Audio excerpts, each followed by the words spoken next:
shots on me because I'm short.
We did want to do another press conference to just bring you an update on the Rowena Fire. We're going to hear from a lot of different folks from our operations with ODF. We'll hear from Adam Sinke and Scott Stutzman from OSFM, so you'll get both the wildland and the structural sides. We'll hear from Wasco County Sheriff McGill about an update on evacuations and information regarding that. We'll also hear from ODF Incident Commander Matt Howard, as well as Travis Medima with the Oregon State Fire Marshal's Office. So without further ado, I'll have Adam come on up and give you a current fire outlook.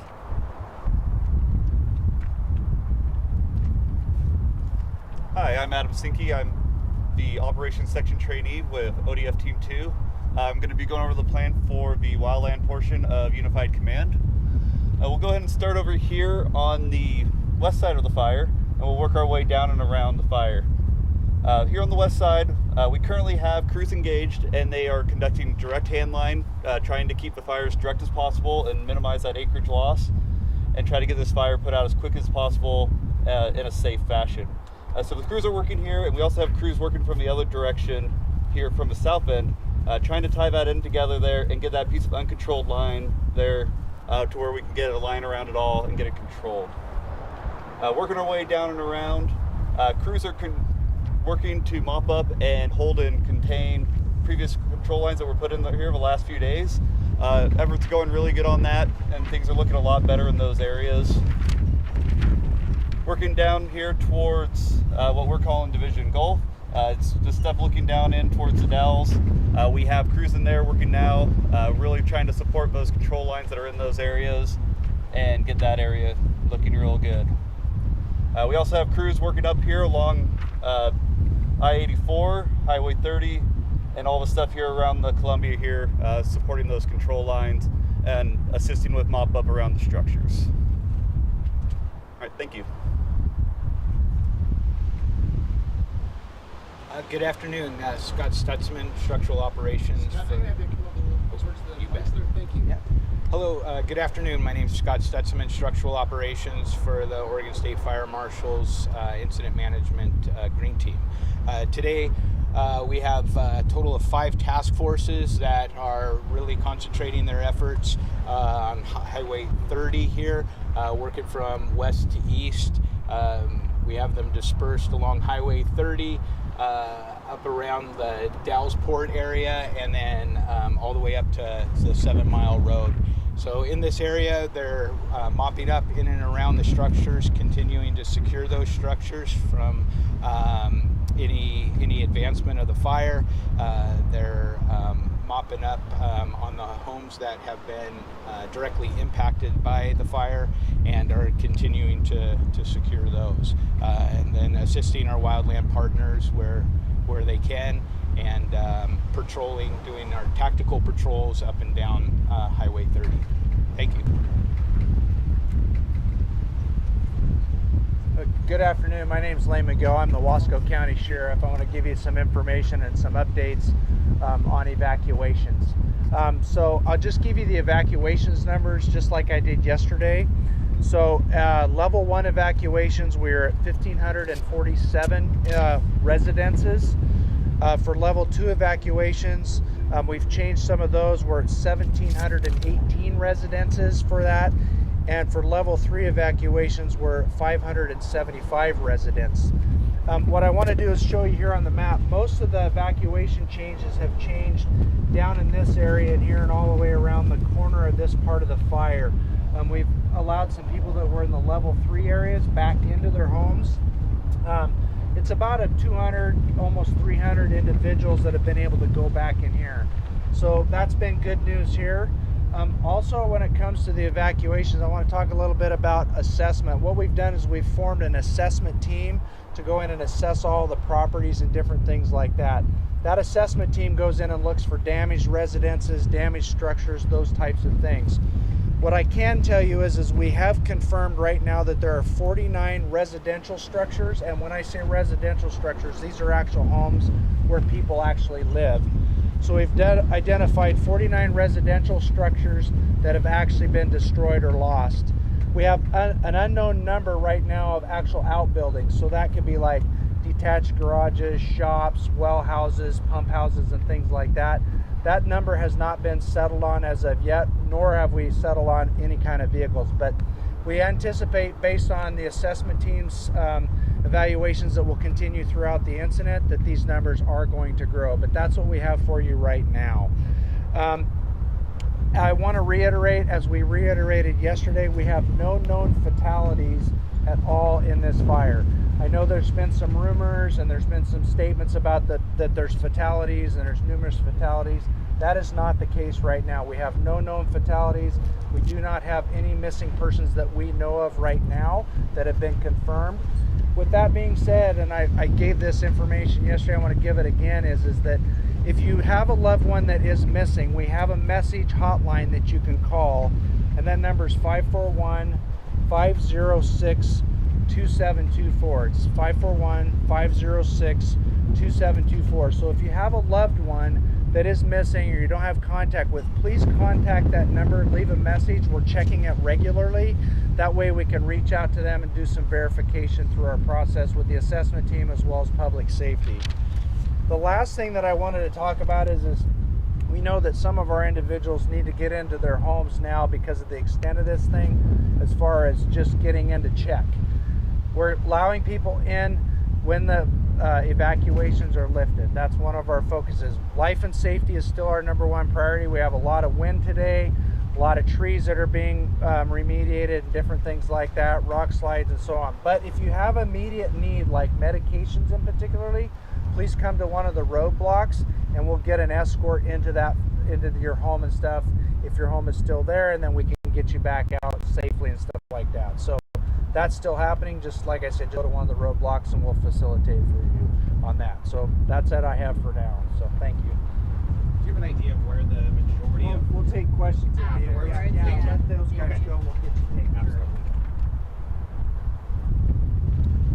of. Good afternoon. My name is Matt Howard. I'm the incident commander for Oregon Department of Forestry Incident Management Team 2. It's early in the season for us to be rolling on a fire like the Rowena Fire in the middle of June, especially such a large, devastating fire that's caused so much damage and impacted the community, as Sheriff McGill says. We are very interested in putting this fire to bed and assuring that we can get the community back in place and commerce back in place as well for this community. Fires like this are challenging on many fronts. It's tough on our firefighters. It's tough on the communities that we're here to serve. There is quite a few agencies that are focused on this community and making sure that we can provide the services to them to ease their suffering in this effort. The struggle on this fire is the cost of it. Yeah, the landowners that pay their fire patrol assessment, they're helping fund the initial attack on this piece. But how do we pay for this larger incident is the big question. We don't have that dedicated funding for the large fires that is so desperately needed, so we can provide that service for these landowners. We're up for quite a season ahead of us. Here we are mid-June. We still have July, August, and September ahead of us, which is the key and the heart of our fire season. So we're trying to pace ourselves, knowing that this is going to be a long season, not only for our fire crews, but all the agencies involved in the communities in which we serve. So we'll be here until the fire is safe and return to the local authorities. We're glad to be able to be here and help those folks out. So thanks. Good afternoon. My name is Travis Medima. I serve as the Chief Deputy and Deputy Director for the Department of State Fire Marshal, and currently on this incident as the Agency Administrator for the OSFM Green Team. I wanted to take a minute and thank the first responders. When this fire originally broke out, the local fire agencies, the wildland partners, and the Sheriff's Department for their initial response. That response saved lives and saved structures. Heroic efforts by those firefighters to help protect people and property.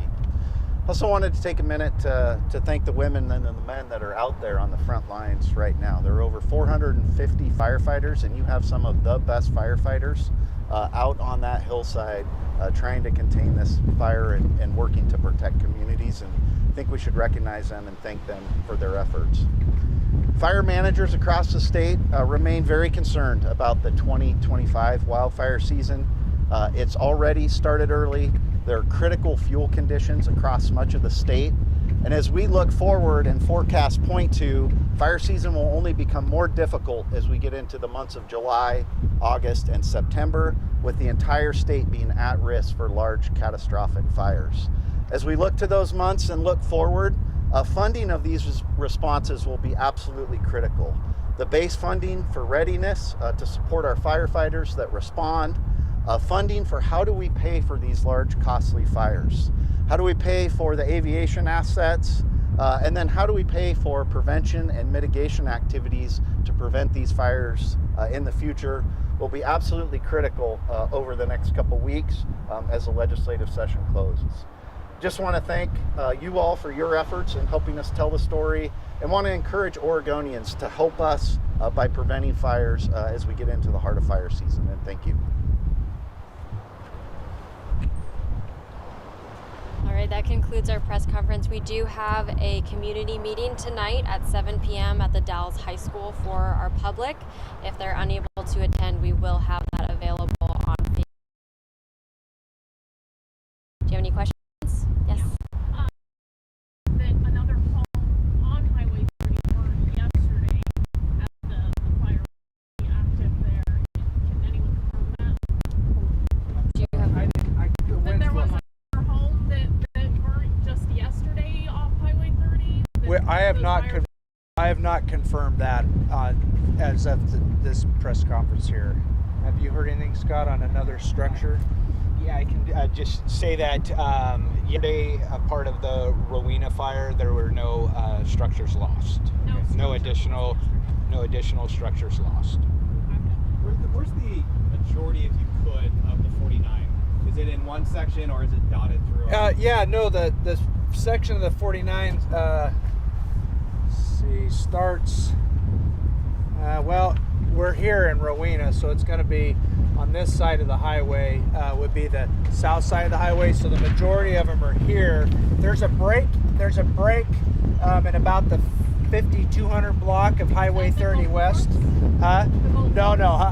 No. So it goes from right here at the exit 76 down to about 5200 block. The golf course is way beyond that, actually. So we actually have a serious amount of structures that are in here that are being assessed that were damaged in the Rowena, what we might call Rowena proper.